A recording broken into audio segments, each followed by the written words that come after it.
at this point, we don't have a scientific reason, but when you look at what has happened between the time people were excited and when we actually physically could see a physical decline, we could hear that, or we could see that there were already rumors that people were, or some people were alleging that their family members had passed on immediately after being vaccinated. And I think you will remember there was a time where there was an article that says 29 people had died because of vaccines, and SAPRA investigated that and said no, actually the deaths, regrettable as they were, but were not related to the vaccines. But immediately after that article, we saw a huge hesitancy.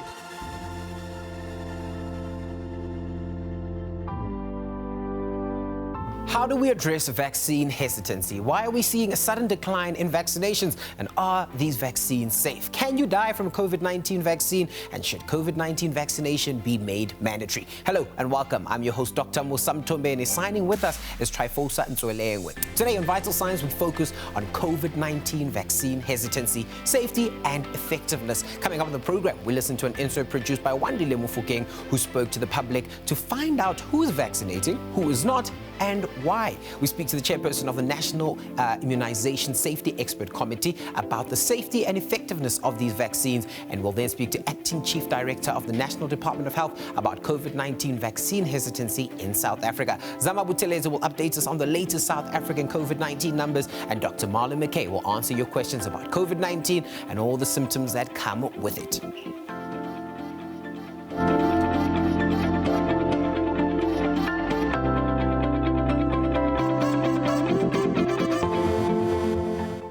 Do remember that you can be part of the show by asking our guests some of the questions that you have on your mind by simply sharing your views with us about what we're discussing. The number to call is 011-714-5861 or 011-714-5877. Those are the numbers, but of course you can also see us on the socials, and that's where you can share your thoughts with us on social media. That's at Twitter, at SABC Vital Signs, or Facebook, SABC Vital Signs. Vital Signs continues after the break. Stay with us.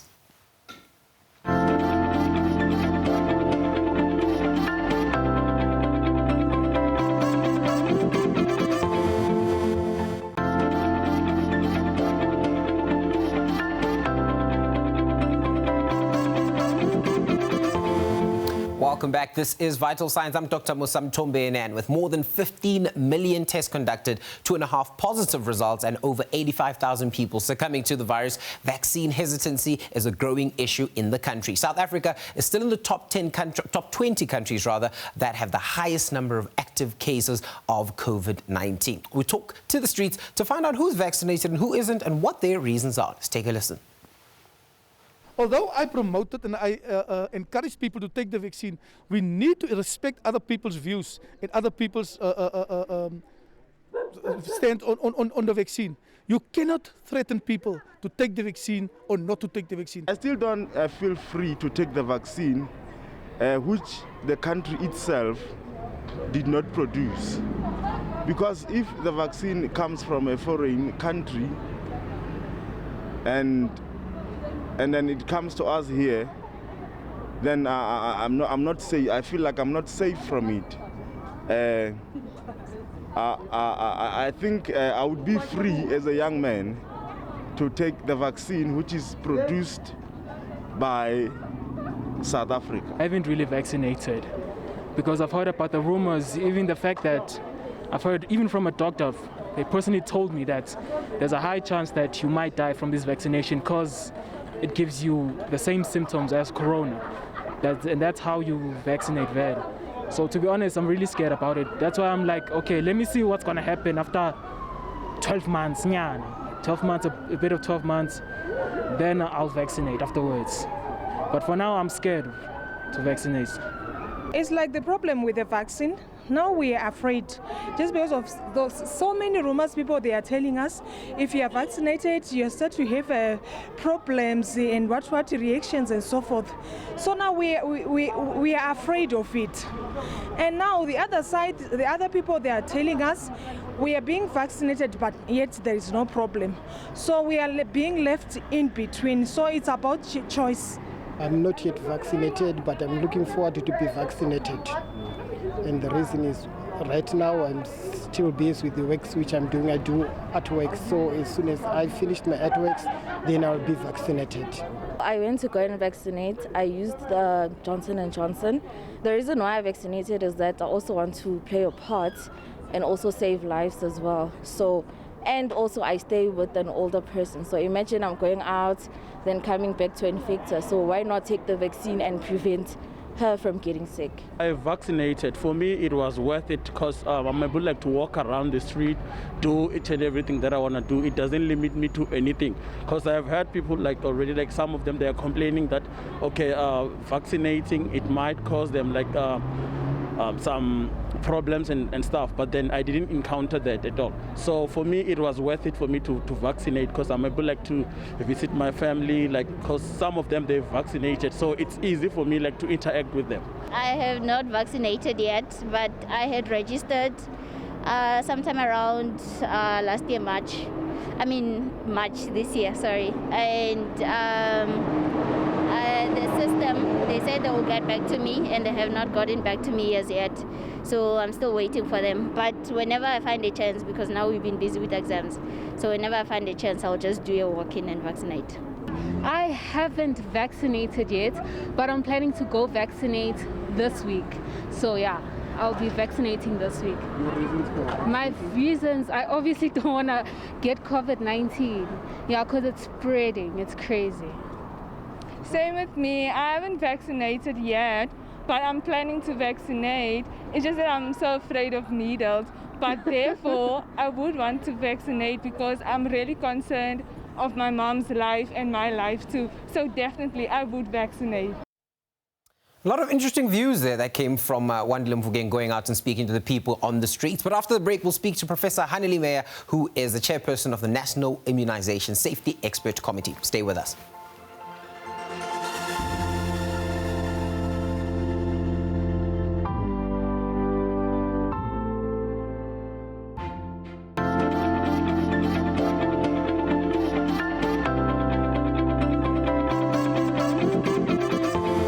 Welcome back. This is Vital Signs. Medicine regulator investigations continue to find no link between deaths and COVID-19 vaccination. According to reports by SAPRA, no one in SA has died from getting the COVID-19 vaccine. And SAPRA is tasked with regulating, monitoring, evaluating, investigating, inspecting and registering all health products. And now we will talk to the safety and the efficacy as well as the quality of vaccines. We're joined by Professor Hannelie Meyer, who's the chairperson of the National Immunization Safety Expert Committee. Good day, Prof. How are you today? Good morning. Well, thanks, and yourself? Very well, thank you. I wanted to jump right in. The big news that came out, the issue of vaccines causing deaths and the results that came from that. What are your remarks on that issue? Yes, I also heard one of the people that you had, an interview with on the street mentioning that as a concern. So what anything that you experience after vaccination must be reported, and all serious events are then investigated, and then causality assessment is done by the National Immunization Safety Expert Committee. So they look at these cases in detail to determine whether there's a link between the vaccine and the event. So there has been some deaths reported, 86 deaths up to 31 of August. And 46 of those cases are still under investigation. So the investigations are done by the teams within the National Department of Health, and 40 of them have been causality assessed. So, the chat or the discussions people always have with regards to vaccine hesitancy or not going to get a vaccine live around myths. So what are some of these myths that you continually hear from people that sort of stamp their thinking with regards to not getting the vaccine? Well, the most common one is now, this issue about you're going to die when you get the vaccine. And then there's also, I'm going to experience terrible side effects. And then there are other myths also, causing infertility, the vaccine is going to give you a chip, and, all those kind of things. But the most common concern actually is the safety of the vaccine. So people are concerned about the safety of the vaccines. And as you mentioned now, we haven't found any of the deaths up to date linked to the vaccine. So people must also remember, so of the cases that we have investigated and causality assessed, 13 of them actually people died of COVID-19 disease itself. So, and they contracted COVID-19 just before they got vaccinated or soon after. So before their body could mount, a sufficient immune response. And then unfortunately, they died. I mean, hearing stories like that where someone gets a vaccine and then subsequently gets COVID-19 surely throws a lot of hesitance towards people when they feel like, what's the point of taking the vaccine if I can still die from getting COVID? So why is it important to continue getting or going out to get vaccinations? Yes, so there's one of the people actually said there's a lot of rumors, and that's actually, the big problem. Just people are spreading these rumors and misinformation. So what we need to do is all of us make sure that we spread good, and correct information that, there's evidence for. So when you go and get the vaccine, you must remember only 2 weeks afterwards will your body now start, with your immune. So it starts with the immune response, but there will only be some immunity after 14 days.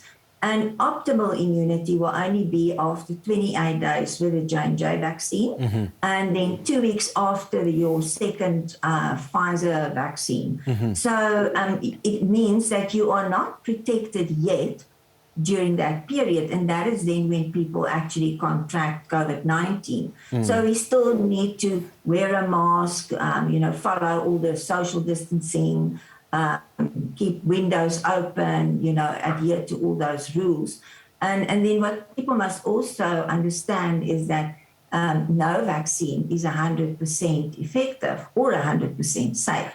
So you can still get COVID-19. So the vaccine cannot stop the virus from entering your body, but you will not get severe disease and land up in hospital and probably die. So that's the main goal at the moment with the vaccination, is to protect people from severe disease, from hospitalization, and from death.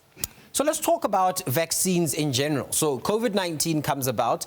We find ourselves all 2020 in a lockdown of sorts. We're unable to move and do that sort of thing. And here we are, a couple months down the line, we're being told vaccines are now available for people to take. What is the approval process of getting a vaccine to a point where human beings in the general population can take the immunization? Okay, so vaccines, when they get developed, they go through clinical trials, and there are 3 phases of clinical trials. So all vaccines that will be approved or authorized to use in South Africa must pass all the 3 phases of the clinical trials. Okay. So for the 2 vaccines that we are using in South Africa, the clinical trials had more than 43,000 people, volunteering in those trials. And then SAPRA, our regulator, will in depth review all the data on the safety and the efficacy. And only once they are satisfied that these vaccines are safe to use, will they authorize them. I also heard someone saying, I'm worried because these vaccines are coming from other countries, I'm very worried about that. So all vaccines coming into this country or being manufactured by us in South Africa itself is going through all the batches. There's a sample being taken, and they are tested again at the National Control Laboratory in Bloemfontein. So we have, sort of an additional safety net or safety layer to make sure that, when they were coming into the country, that the safety and the efficacy and everything has been maintained and should be the same as, at the time they were released in the country they're coming from. So people can really rest assured, and SAPRA will never, ever, authorize a vaccine that is not safe or a vaccine that's going to cause people to die. So there are, side effects. And I can maybe talk about that if you like. For sure. But in general, these vaccines are really very safe. So with the side effects, so the ones that we expect to see are the minor events. So those are the side effects that they identify already in these big trials that I was talking about. So they are, the normal headache, feeling tired, developing maybe a sore arm or redness at the injection site, nausea, and so on. But they subside within 2 to 3 days. And you can take something like paracetamol if you really feel you need something. And not all of us, experience those side effects in the same way. So the older you get, the less responsive your immune system become. And then you most probably will not experience all these side effects. So when you experience anything of concern, or if these side effects now persist, beyond the 3 days or so, then those effects must immediately be reported. Or anything out of the ordinary, then you must report it immediately, because we have to monitor the side effects. And I mean, there are certain very, very rare, severe events that they have identified, across the world. But those are very, very, very rare. So I'm talking about between, say, 2 and 8 in a million people. And those ones are also manageable. So that's why people need to report, when they are concerned, go to a health facility, seek medical help. So, because if you can identify those, you can manage them very well. All right, Prof, I've got a couple of tweets that came through when we were discussing the issue of vaccine hesitancy, and I'm hoping that you can answer some of these questions. One from Lydia saying, I'm breastfeeding. They said it's either I stop breastfeeding or be vaccinated, or continue to breastfeed and not vaccinate. This is a common sort of story that we hear from a lot of people with regards to vaccines. What's your answer to this?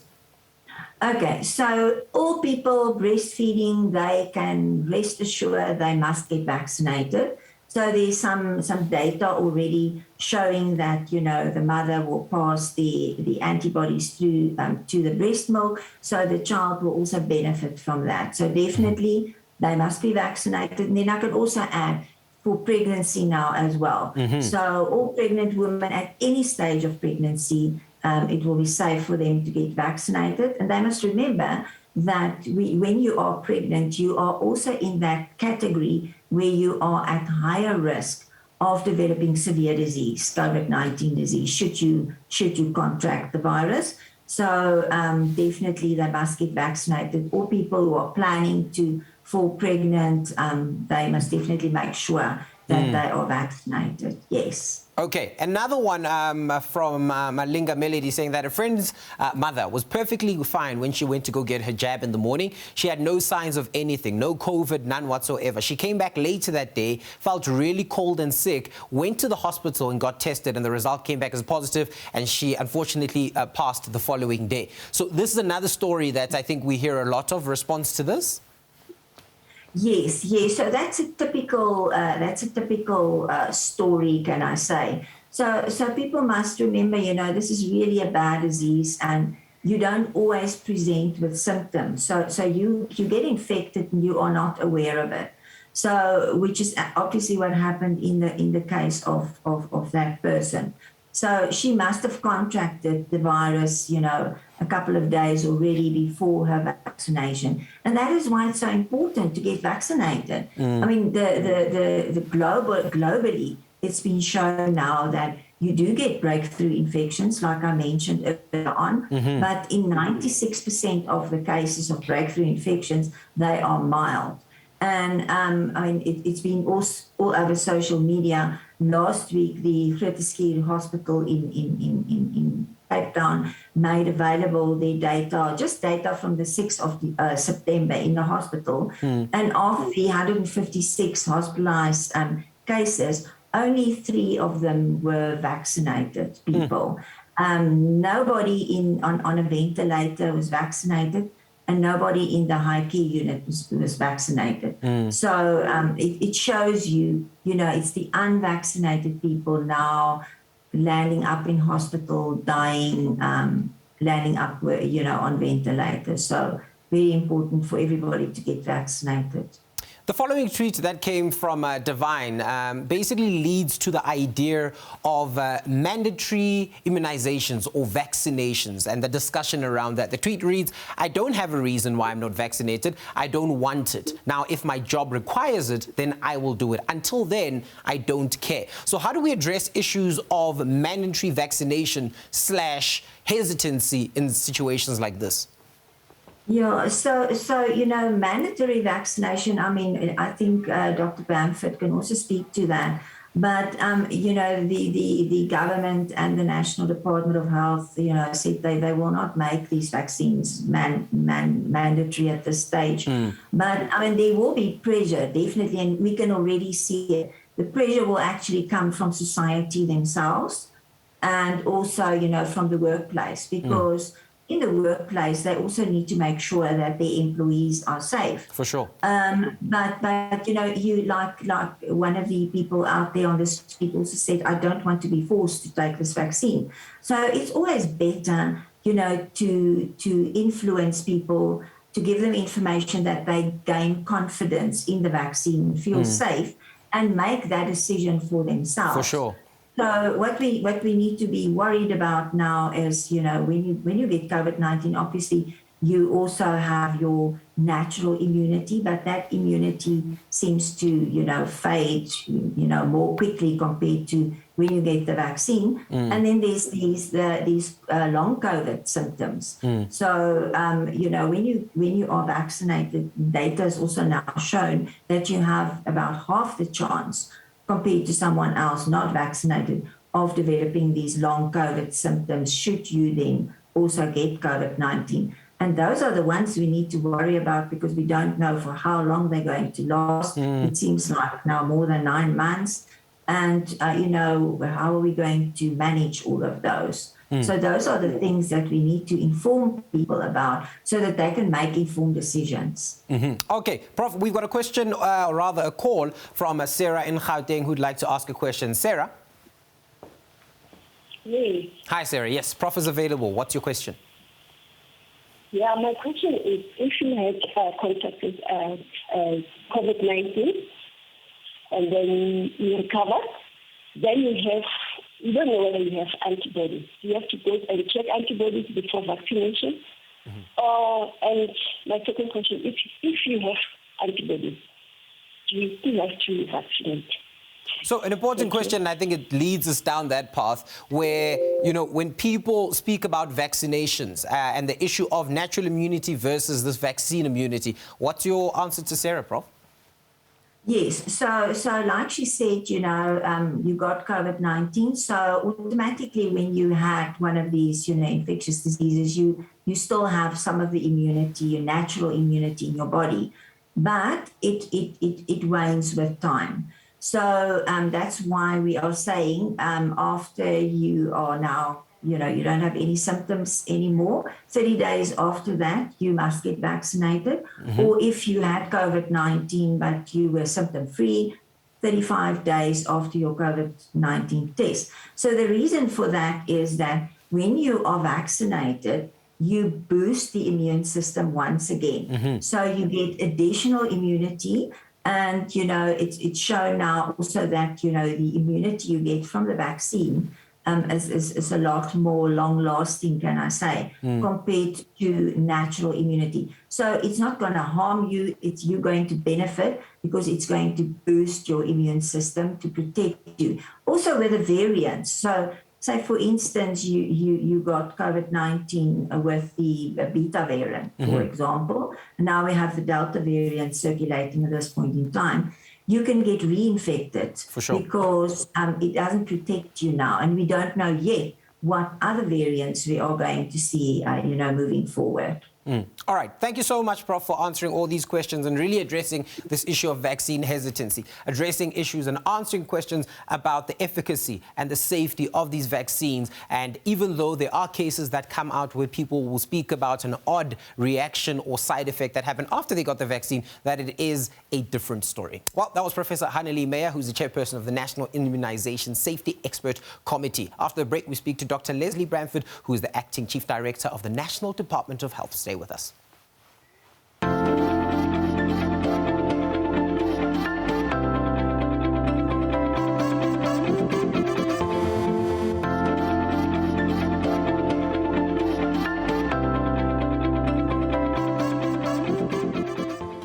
are dying every day, every hour. People are dying. So I'm supposed to vaccinate. I was just afraid to come and take a vaccine. But today, since the morning, I was here at the bar. But now the time comes to say I must go and take the vaccine. And I've done it, and I'm okay. I needed to vaccinate because I'm working where I'm dealing with old age, disability, yeah. We are dealing with a new disease, a new phenomenon that has actually disrupted our lives as communities, as families, but also as workers in our industries. We've seen more industries closing down because of this virus. So the best tools that we can have, such as vaccination, available at our disposal. It's important to actually take that opportunity so that as a country we can go through this phase. Vaccine hesitancy, which symbolizes an unwillingness to receive vaccines when vaccination services are available and accessible, is one of the greatest threats to global health. Although vaccine hesitancy has existed for a small percentage of people for centuries, its harmful effects are more likely to be pronounced during COVID-19 pandemic than ever before. Joining us to speak about COVID-19 vaccine hesitancy, as well as the potential risks that this poses, we welcome Dr. Leslie Bamford, the Acting Chief Director of the National Department of Health. Good day, Doc. How are you today? I'm very well. Good morning, and good morning to the viewers. Good. So let's start things off with that big drive. A couple of months ago, the information comes out on all these public platforms where people must go out, register, get their vaccinations, and we're seeing a lot of people stepping out and getting into these vaccination sites. But that number has slowly started to come down, or the energy to go out and get vaccinated has gone down. What have you been seeing on your end? Well, many people have heeded the call and come out to be vaccinated. So yesterday we reached a milestone with 15 million jabs having been administered in South Africa. Sure. Mm. That means that we've vaccinated about 11 million adults. That number of people have received at least one vaccine, which is just over a quarter of the adult population in South Africa. Okay. So we are making progress. Yesterday we vaccinated almost 250,000 people. But we are seeing that some people are not heeding the call. And we are really encouraging them to come out and be vaccinated. I think, as everyone knows, anyone who is 18 years or older is eligible to be vaccinated. And we particularly focused still on reaching the most vulnerable people, who are those particularly over 60 years of age, also over 50 years of age. So we're sending out a very strong message that people must not wait to be notified by SMS that they should come for vaccination. Every adult in South Africa is eligible to be vaccinated. And they must please come to our vaccination centers and be vaccinated. Okay, so then if we look at the demographics that you're seeing on your end, in terms of the different groups that were released by the department to come get their vaccinations, have we reached good percentages within the different groups? And I know you've mentioned that, we've got about 11 million adults that have been vaccinated. Great milestone, by the way. But are we hitting the numbers in the different sectors? So in people, the older persons in the population, we have reached a significant proportion of the older groups. More than half of people over 60 have been vaccinated. Wow. However, that is such a high-risk group that we really need to be reaching higher numbers in those high-risk groups. So there are still older people who are not vaccinated. So we understand that sometimes people do not have the correct information. Sometimes there are barriers. They're having difficulty accessing the vaccination sites. So we are working very hard, both to be providing more information and to be, as far as possible, making vaccination accessible.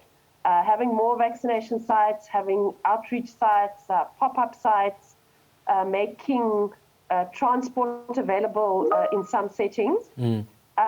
So from our side, we feel we're working very hard to make vaccination as accessible to people as possible.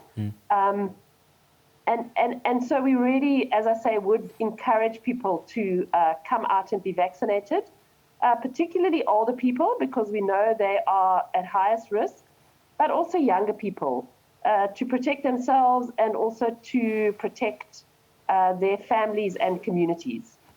Looking at the issue where, for instance, the numbers start dwindling in terms of the daily vaccination numbers, would we get to a point where we're making it compulsory for people to get their vaccinations? So currently, vaccination is not mandatory. It remains voluntary. We are starting to see some discussions in workplaces. So just to be clear, we're not introducing any new laws or regulations specific to the COVID-19 vaccination. But there are already laws and regulations in place which require employers to make sure that they are protecting the health of their employees.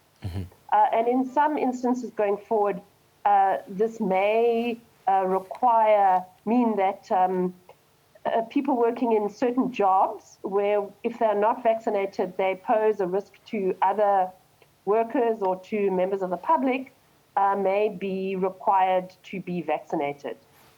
Clearly, this needs to be done within the framework of our existing laws, regulations, and of course, in line with the Constitution.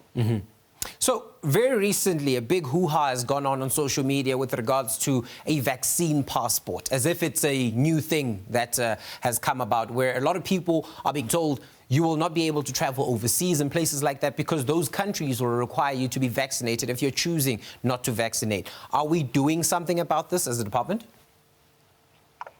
So for a while, we've been working on the vaccine passport.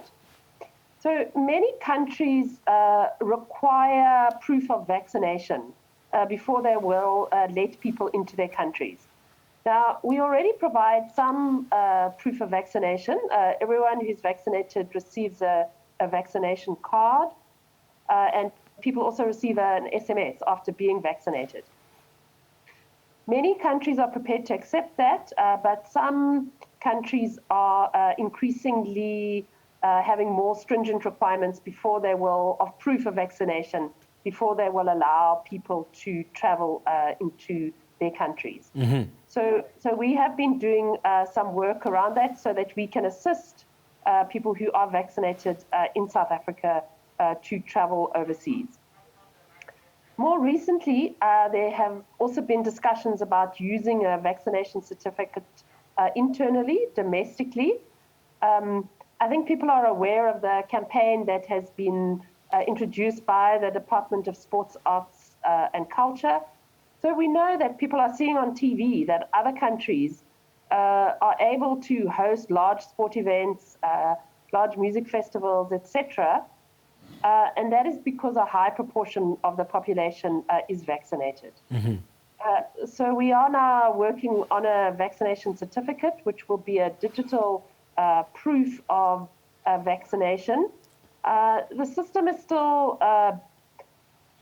being worked on. It's still work in progress, but there is an expectation that people in the future who can prove that they are vaccinated will perhaps be eligible to receive some rewards or incentives.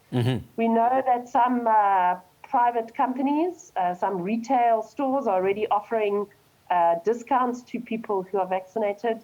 And the possibility certainly exists that there will be some large events, sports events, etc., where we know that if people are vaccinated, we can allow more people into those stadia, and still people will still be protected from being infected by COVID. So as I say, this is still a work in progress, but there is an expectation that there will be a vaccine certificate will be made available to people, and that might or will allow them to access certain rewards or incentives. Okay, we've got Padma on the line from Durban who would like to ask a question. Good day, Padma. Good day, sir. Thank you for taking my call. I have a question for Professor. We're listening. I've been diagnosed in 2017 with a rare condition. It's known as angioedema. And it's a very rare condition where I have these allergies and stuff. So I have my concern about on taking the vaccine. How will my body react to it? That's my concern at the moment. All right. Thank you for the call. I'm sure Doc will answer that question. So it's a question that lives around comorbidities. Padma saying that she's someone that's been diagnosed with angioedema and obviously quite rare, but is one of those things that happen, and whether or not she should take the bold step out the house and go and get the vaccine. So the vaccines that we are using are extremely safe and have extremely few what we call contraindications, so reasons why you might not want to, medical reasons for not taking the vaccine. If we look at the Pfizer vaccine, there are very, very, very few contraindications. People with comorbidities, hypertension, diabetes, HIV infection, other conditions that cause immunocompromise, those people can safely take the vaccine. Mm-hmm. The only contraindication that we are concerned about does relate to people with severe allergies. Angioedema is an extremely rare condition. But in this case, I think it would be advisable for someone with angioedema, particularly if it is the person has a history of severe allergic reactions, to consult with a healthcare worker before taking the vaccination. So certainly not an absolute contraindication, but it would be good to get medical advice. But again, if I can just stress, really, the vaccines are safe, already mentioned, can be used by women who are breastfeeding, can be used by people who are pregnant, and the vast majority of comorbidities are not a reason not to take the vaccine. In fact, we know that some of these comorbidities places people at higher risk of developing a severe COVID disease. And so it's particularly important that people with comorbidities are vaccinated and protected from COVID infection.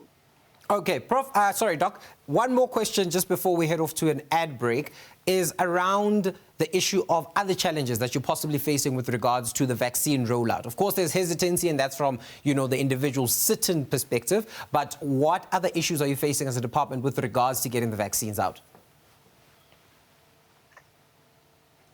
So we currently have enough vaccines in the country, and our sites are up and running. So our biggest problem currently is demand. As I indicated, we are vaccinating 1 million people every few days, but we would like to be vaccinating people faster than that. Vaccination is really our best chance at moving towards some kind of normality, so that we can open up the economy.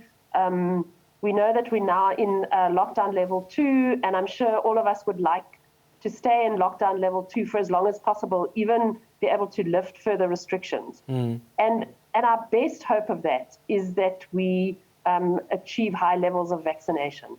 So we would really like to see 70% of all adults vaccinated before December.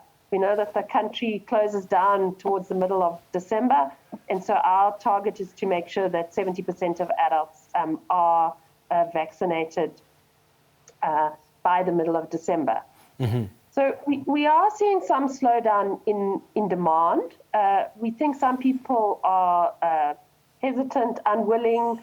Some people, I think, just haven't got round to being vaccinated, perhaps particularly younger people.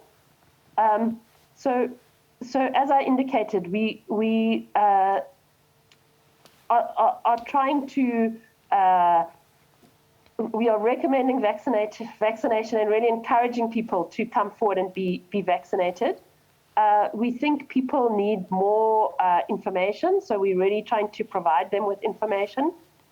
people are concerned about side effects, especially the severe adverse events. But I think we're really trying to communicate the fact that all of those adverse events must be reported. They will all be investigated by our expert committees. And until now, we have found that although, it's really about misinformation. And when we investigate the cases very carefully, we find that there is no causal association between the severe adverse events that we're hearing about and the vaccine itself. Okay. So we think it's about communication. We think it's about making sure that our sites are accessible as possible. We're trying to open as many vaccination sites over the weekend so that people who are working can also be vaccinated. We're entering into partnerships. We have a partnership with Uber. So people who are living in areas serviced by Uber can get a free ride to a vaccination site to be vaccinated.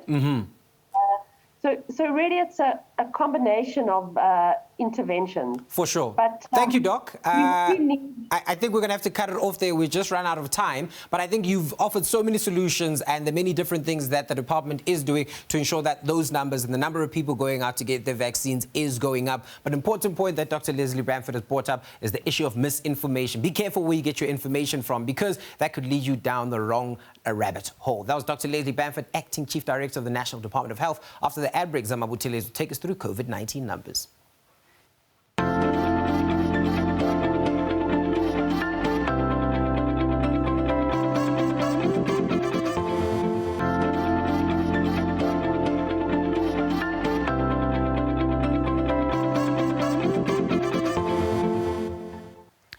A very good morning to Vital Signs viewers. I'm Zama Buthelezi.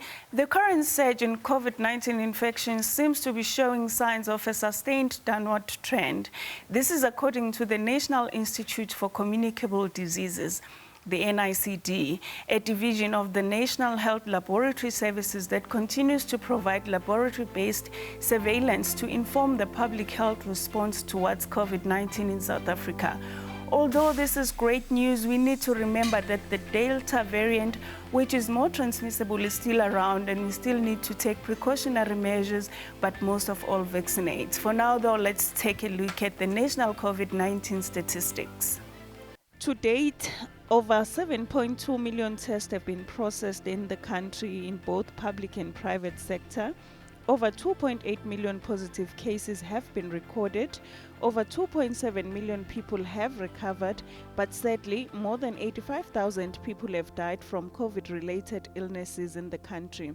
More than 15 million people have been vaccinated in South Africa.